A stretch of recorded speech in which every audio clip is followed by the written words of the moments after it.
Okay, so I have here where this section here, when I'm doing editing in the color, I had to change the color of the buildings themselves because they were starting to change into the color of the sky. So I'm in here just selecting these areas and changing all of this color as well. So I'm turning on the mask overlay view so I can see what's going on. So I'm zooming in here and I'm kind of just doing a little bit of painting and stuff like that. And I'm not being too cautious on the outside because I can flip it and delete all the overcast here. So as you can see, and it isn't, again, to me it doesn't have to be really perfect, but I can just go around here and select this, move it around, and if I really want to, I can get in here into the corners and touch stuff up. This is where the time consumption really takes its toll, because with particular shots like this, you're having to get in here and do a lot of detail work, which is okay. I like doing it personally, and this is just the whole masking type of thing. It's a little bit more work, yes, but it's well worth it in the end, because the end result is going to show you a much nicer picture, much more easier blend, and you don't have all the different situations going on here. So I put a gradient in here before. I'm just gonna touch that up a little bit. Now turn that off. We can see what we're doing. If we wanted to, we can really make it really high or really low. So um, what I wanted to do was bring out the shadows a little bit, and I think that looks pretty good. We'll bring the whites up to 20. And now I'm going to go back here to my gradient, which you'll see here takes care of the whole lower half. So I'll take this, I'll bump the whites up on this to 20. And that just makes it pop a little bit better. You can also adjust the color temperature and for this and for that. So I had already done that. I did that at 21 to 30.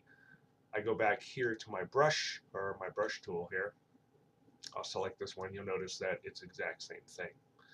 So shadows 100, whites 20, everything else blanked out. Go back here because I wanted to make it match. I did the most of the work on the bottom of the picture with this gradient tool here, and all the settings are the same here. Shadows 100, whites 20, right?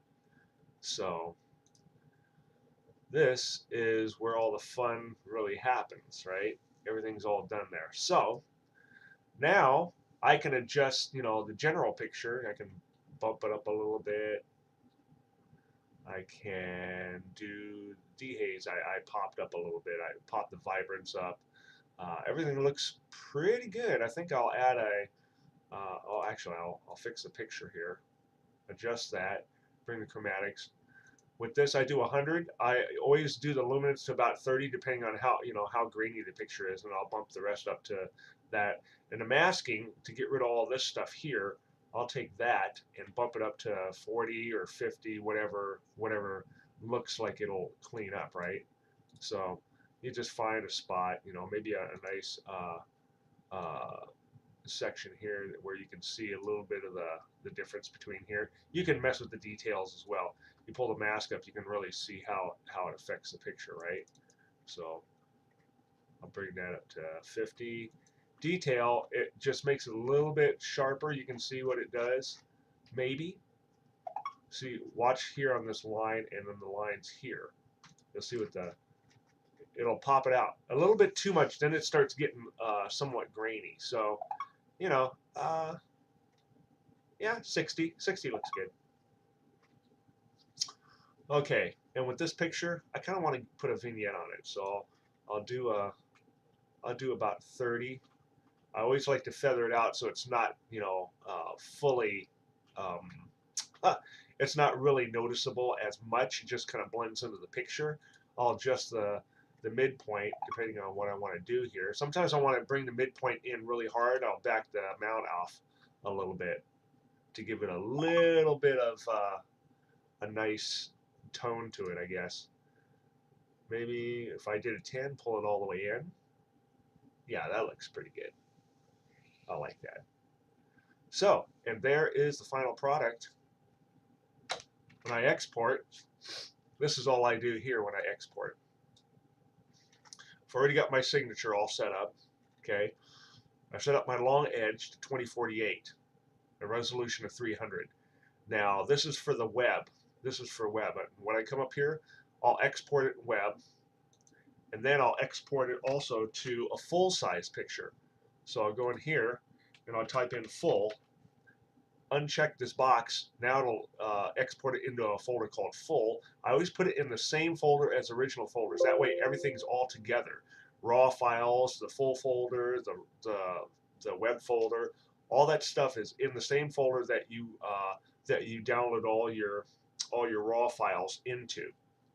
Keeps it all nice and tidy, just makes it easier. And when you're done here, you just go to your folder, right? Wherever you put those, wherever you put those files. In this case, Sunset over Seattle with Emery and Thomas Locke. And you'll notice